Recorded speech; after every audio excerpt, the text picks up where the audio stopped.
Hello, I'm Brenda Martin for Inside Huntsville, and welcome to our show. As you know, the purpose of our show is to inform you, the public, and of the duties and responsibilities of our departments and community partners. We've presented numerous department managers and directors thus far on our show, and today we have the person in which they have the privilege to report to, Huntsville's Mayor Tommy Battle. Welcome to Inside Huntsville. Thank you, Brenda. It's good to be here.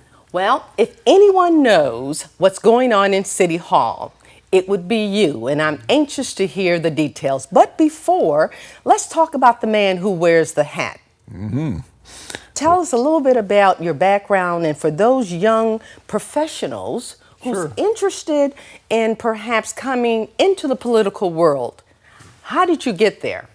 You know, it's a long story. We've got a whole 30-minute show right Yes, here. Yes, we do. I moved to Huntsville in 1980 and moved in had my own restaurant, had my own business, which sometimes I thought I owned it and sometimes it owned me. But this is a unique city. It's one of the only cities in the world that you can come to. And I came to here in 1980 and 1984. I was able to run for city council, and at that time we were running city at large. I was elected to city council at 28 years old. And and served on council from the time I was 28 to 32, and it was a great time. You know, very few communities would accept someone coming into your community young and fresh, and as many called it, wet behind the ears, but they did. And I served on council for 4 years. Felt like I was in the restaurant business and trying to do council business. Felt like I needed to do one job or the other. And so at 32, I ran for mayor. Field of 5, got in the runoff, and in the runoff, the people elected for me to go back to the private sector. Okay. So I lost the runoff, and then I got to spend 20 years, with my family, raising my son, coaching him in basketball, baseball, and church, and a lot of community activities that really kind of filled out a lot of my education process. And 20 years later, I decided to run for mayor in 2008. I'm lucky enough for the people of Huntsville to elect me to be mayor, and from then on, it's been a great 6 years working in the mayor's office and working for the progress of Huntsville. Great. Well, like any CEO, managing employees and budgets are extremely critical to the success of the business. How many employees does the city of Huntsville employ, and talk a little bit about their effectiveness? Sure. Now, we are very, very fortunate. We've got about 2,300 employees, and we cover everything from police and fire to sanitation to public works to where we build roads, fill potholes, to the sewer plant that we run. And so we have 2,300 employees across the board, and we have a very dedicated crew. They work very hard. Have a dedicated group of department heads, and I appoint the department heads, and I'm very proud of that group because they step out and make sure the right things are done. And time and time again, you can see them out there when we have natural disasters, when we have problems. They step into the breach and make sure that the right things are done for this community and that we're in great shape. So very proud of that group who I work with on a day-to-day basis. And how many department heads do you have? I want to say we have about 34 appointed spots and about 30 different departments in the city of Huntsville. Okay, wonderful. Well, under your leadership also, the city of Huntsville remains one of the nation's most financially well-managed municipalities. According to Wall Street's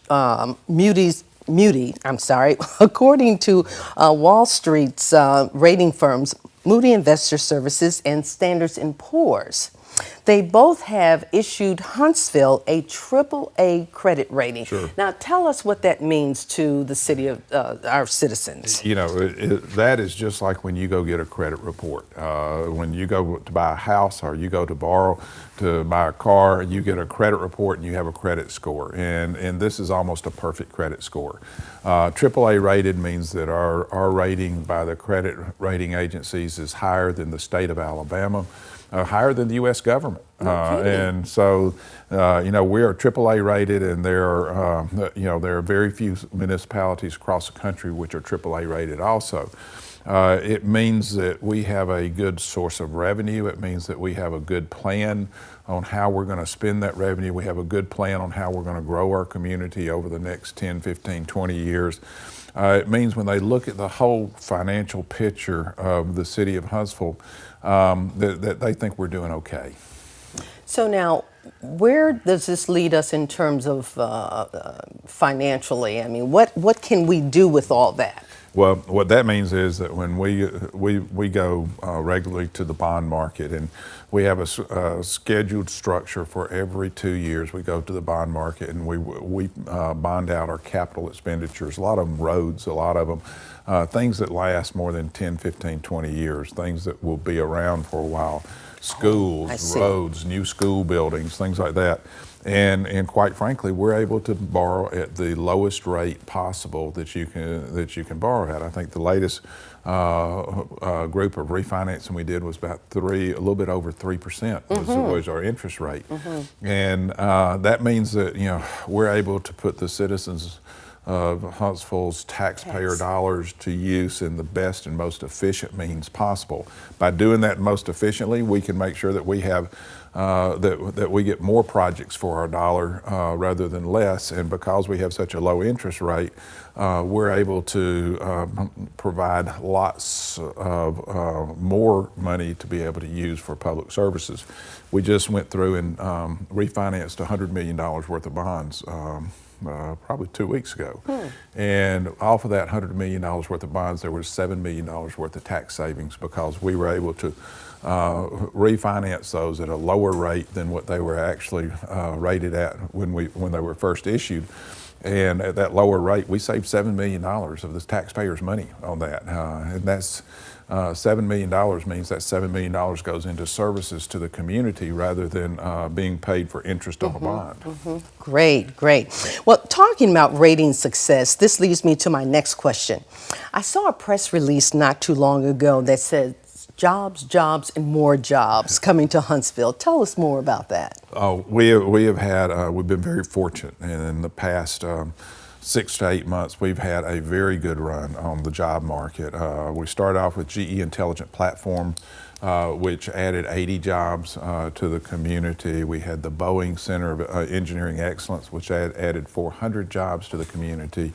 Northrop Grumman added 120 jobs with their Center for Integration and Engineering Excellence.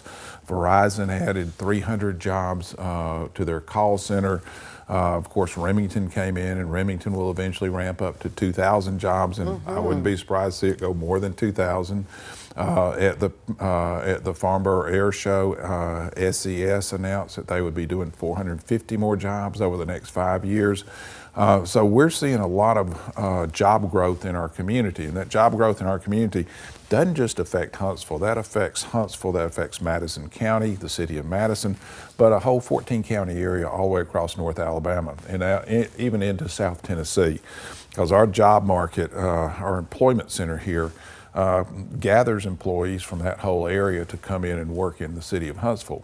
What many people don't realize, we have 110,000 people a day that come in and work in the city of Huntsville that go out to another community to live at night. And so that's one of the reasons we work on roads and infrastructure, because we have to have the roads and infrastructure so that those people can come from those outer communities and get into Huntsville, work here, and then get back out to their outer communities. Well, now, recently your office sponsored a career readiness seminar. Sure. For job seekers. Elaborate on that for us a little bit, because people, they hear about all these jobs coming in, and the question is, where do I go to apply? Yeah, we had a very well attended job readiness seminar that was done at the Richard Shower Center. Okay. Kenny Anderson put it on in conjunction with Harrison Diamond, who is our business relations officer. And they talked about, they had the representatives from Remington there, from Verizon, from a whole lot of the industry that were looking for workers to come in, plus our police department, who we were doing a police recruiting class, plus numerous others. And they each talked about the requirements to work there, because I think you have to educate your public, especially those who are just entering the job market. They need to understand what they have to actually get jobs in these places. workforces. And the unemployed are some that we really want to address how to get into that job market. So they were there, and they had all the tools there. AIDT, which is Alabama Industrial Development Training, was there, and they're really the agency that brings the workers in, it trains the workers, and then actually puts them into industry. And they do a lot of the recruiting. They go through the resumes, they pick out the workers, and then put them through a rigorous training so that they can be a productive worker in those industries. We had all those people together, and we had standing room only in there, and so it was a great seminar. 2 weeks later, we did one on how to improve your soft skills, how to write a resume, how to work in the working environment, and what you should do, how to call in sick, how to make sure that that you talk to your employer right, how to dress when you go to an interview. All the little things that you have to do to make sure A, that you're a good employee, and B, that you get a job. So we did that follow-up, and that was a great follow-up for us, and we'll be doing that on a quarterly basis to try to get those to make sure that the citizens of Huntsville are the ones who can, along with everybody else, that they can prosper off these jobs also. Exactly. While we're talking about enhancing businesses in our city, you have a new staff member on board. You mentioned him a little earlier. His name is Harrison Diamond, and he is the Business Relation Officer. Yes. Explain his job function to us. His job function as Business Relations Officer is to work in the business world. We have numerous, I think we have 47 different companies who are interested in this area and interested in coming into Huntsville.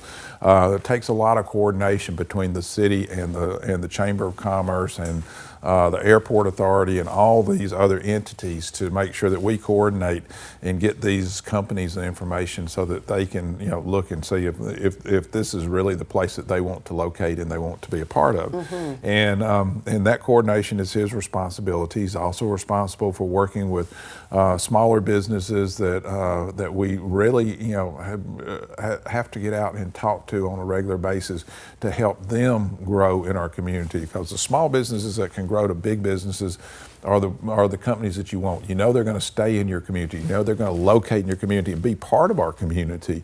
And so Harrison has that responsibility, and then he also has the dubious responsibility of being responsible for me. Okay, now that's a big responsibility. Okay, tough. Yeah, we put him through his paces with that. But to make sure that that as we go through meetings day to day, and we talk about things, that we have follow-up, that we follow up with the right ideas, the right things, so that the mayor's office is responding to people as necessary. That's great. So it's great to have, and he's young, he's 28-year-old. So he's got energy. He's a millennial. And, okay. And it's nice having somebody from that millennial generation in City Hall, because it does give you a different viewpoint every once in a while than some of us who might not be millennials anymore, like you and I. Oh, yes. Okay. Thank you very much. That's, many people don't realize the many hats that you wear, or even the many meetings that you attend on a daily basis. So Harrison is... And he is key. He is really a key person, and a much needed person in my administration, because when you hit 7, 8, 9, 10 meetings a day, it's very hard to follow back up with everybody and make sure that we're doing everything we're supposed to do with action items out of those meetings. So he's helping me with action items. Now, this is something I'm excited about. You have started numerous initiatives since you've taken office, such as the mayor's GEO, cyber, energy, biotech initiatives. Explain how Huntsville will benefit from each one of them and why. Sure. We started looking 6 years ago at where we wanted to diversify our workforce. We love having aeronautics, we love having space, we love having material command, missile command. We like the telecommunications businesses that we're in. We like the Toyota manufacturing business that we're in. But also, where do we want to diversify? Because we've always been talking about, let's diversify into areas that are not necessarily just totally reliant on government spending.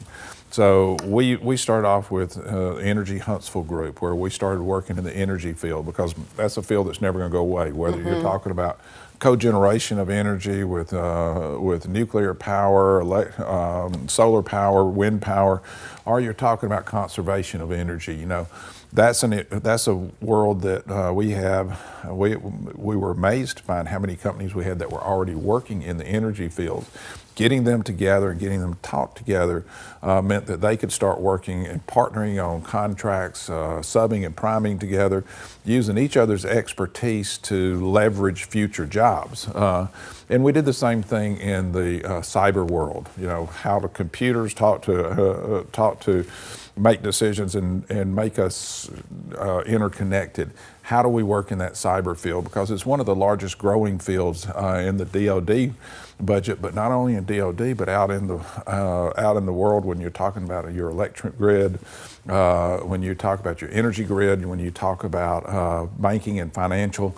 I mean, all of that ties into the cyber world. So we've started an initiative in the cyber world, and again, it was like the energy. We found that we had hundreds of companies that were already working in the cyber world, but they needed to connect to each other. Okay. So it was a great connection. Then the geospatial.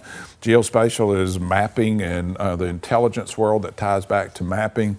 Just fascinating group to work with, and they are a very bright group, and they've come out with some ideas that are kind of that will be the model for the rest of the nation to follow in how to do emergency management. And so, you know, with those, and then the biotech field, you know, of course, with Hudson Alpha sitting there, used to have 17 companies when I first came in, 17 private companies. Now they're up to 27 private companies. They've added another 100,000 square feet to their footprint out at Research Park. They have a 153-acre biotech campus. Jeez. It's really something that you can sink your teeth in and say, wow, what a great way to diversify our workforce. And it's made for Huntsville because it's industries that require smart people. We brand ourselves a smart place to live, work, and play, and it's a great place to expand our industries. Wonderful. Boy, that's a mouthful, huh? There's a lot going on. A lot going on in Huntsville. Listen, now, as mayor, you've been vocal and demonstrated your love and concern about our youth. Yeah. In 2011, you started the Mayor's Book Club. Yes. Yet another initiative. I understand there's been some 50,000 books have been given to students, local students, that is, from pre-K to the 5th grade. Sure. What's the purpose of this goal, and how important is it? You know, this is one of those goals that's very important, and it really, the nice thing is that some of private industry is coming in, taking over where government is coming in right now. We use private dollars to do it. We give books to children from K, you know, in the lower schools. We give books to the kids in the Title I schools because we want them to start a library. Okay. We want them to read. Reading is the foundation of all learning, and if you can't read, you can't move forward on that learning curve. So a lot of the lower income families never had the wherewithal to have libraries in their home, to have books that they can read either to their children, or the children can read to them, or they can read to the brothers and sisters. And so we started working to provide books for those lower income families and make sure that they could have a library. And, 50,000 books, I think over the last 3 or 4 years, we've been able to give out 7 or 8 books so that they've started their own little library at home, and they can read to their younger brothers and sisters can read, and they can read to each other. And so it's a good process to really push on literacy. We want to make sure that all of our kids, all of our students are reading on grade level. If they can read on grade level, then they've got the foundation for learning, and we can provide that smart workforce that can provide for smart businesses and that can provide for jobs for the future. It all ties together. Education is your foundation, your fundamental foundation block for us being able to grow as an economical unit as a city, and for us to provide jobs and for us to continue to grow in our job market. And to provide jobs for all of our... Everybody. You know, and that's one of the reasons that we've been looking at advanced manufacturing lately. Advanced manufacturing basically is production jobs. Mm-hmm. And that's one reason we went after Remington so strong, because Remington was advanced manufacturing, production jobs. Everybody's not going to be an engineer or a rocket scientist. And so we need good paying, high tech production jobs. We have one of the most advanced manufacturing plants in the world here with Raytheon, where it makes the SM-3 and SM-6 missile. Robotics, advanced manufacturing, they put it together and did the systems integration. So it is one of the most advanced plants in the world that does that. And we'd like to see every one of our plants go that way. Staying on the subject of our youth, you joined forces with the Huntsville City Schools to build a new playground for the children in Calvary Hill community. The city's recreation department provided many services to that community, and I understand that a member of that community brought this to the city and also the school system. Sure, and it started off. One of the members of the Calvary Hills area, and I had looked at this, 5 years ago. We had looked and said, "Wow, this is kind of a sad playground out here." And our Parks and Rec guys said, it's the school board's responsibility, and you could see where kids had hung on the goals and they pulled them down and everything else, and it just looked like a sad place. And it was school board, I believe it was school board property, but it was right next to our rec center. And so about 2 years ago, one of the ladies who lived there said, "Hey, we need to clean this up," and went to Laurie McCauley. Laurie McCauley came to our Parks and Recreation department. Our Parks and Recreation department said, we've been talking a long time about that. Why don't we partner with the school system and let's fix up that playground? And we went in 50-50 and put in new swing sets, new walking tracks, new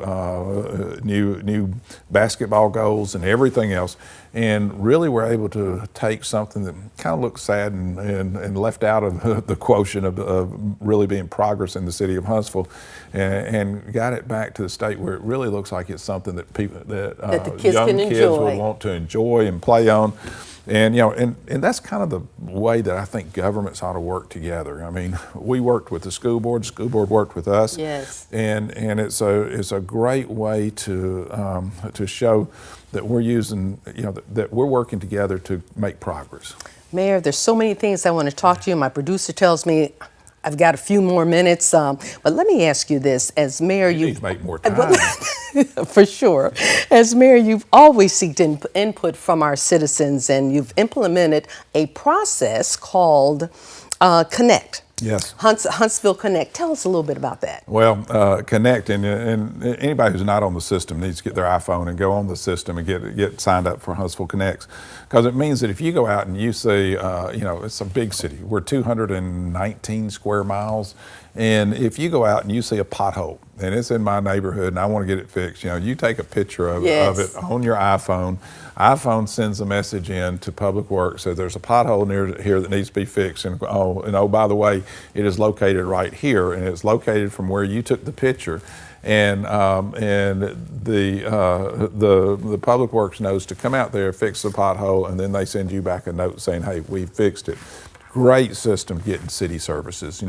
We keep our people out looking quite often to find out what we need to do, and then they're always being told to be on the lookout for what we need to do. But citizen input is so crucial, because we're partners with the citizens. If neighborhood associations have been using this quite a bit, see some tennis shoes up on a telephone line, they clicked it, and of course we sent somebody out to pick them up. But it's the little things that really kind of make a difference. If they see a bush that is overcrowding an intersection where you can't see traffic coming, they'll take a picture of it. We can come back and we can cut back the bush. All that is small, minor things, but those small, minor things add up to making a good quality of life in our community, and keeping things right. And that's so important that you have that relationship with the city government and the citizens, so that they feel that they indeed are a part. They are, and it's a partnership. It has to be a partnership with the citizens, so that they understand they're a part of making sure that things happen, that the right things happen. Because City government can't do it all. No, they can't. I mean, that's the key. You know, and when you were our multicultural affairs director, you know, we added neighborhood association after neighborhood association after neighborhood association. And the key to that was that they are our partners. They are our eyes and ears out in the community. They bring us back some things. Some things we can do, some things we can't do, but they bring us back ideas about how we can better serve the citizens. Exactly. And boy, those neighborhood associations, they truly are our eyes, aren't they? They are our eyes, our ears, and sometimes our mouths there, you know, all the above. That's for sure. Mayor Battle, it's been a pleasure having you here today. Now, you've got to come back because there's always just so much going on in City Hall. There's some things that I wasn't able to touch on today, but I'm going to have you come back. I would. Will you agree to that? For you, anything. Great, because this indeed is a perfect place to live, play, and work, as you indicated. We want to thank you very seriously for your leadership. We have grown. You know, I've had the privilege of working for 3 mayors, and I got to say, you're the best. You're the best, and I appreciate, not only do I appreciate, but I hear it all over the city, you know, how good things are going and how excited they are about your leadership. So we appreciate what you're doing. Continue to do a good job. We'll keep working. And that's our show for today. Thanks for joining us. I'm Brenda Martin for Inside Huntsville.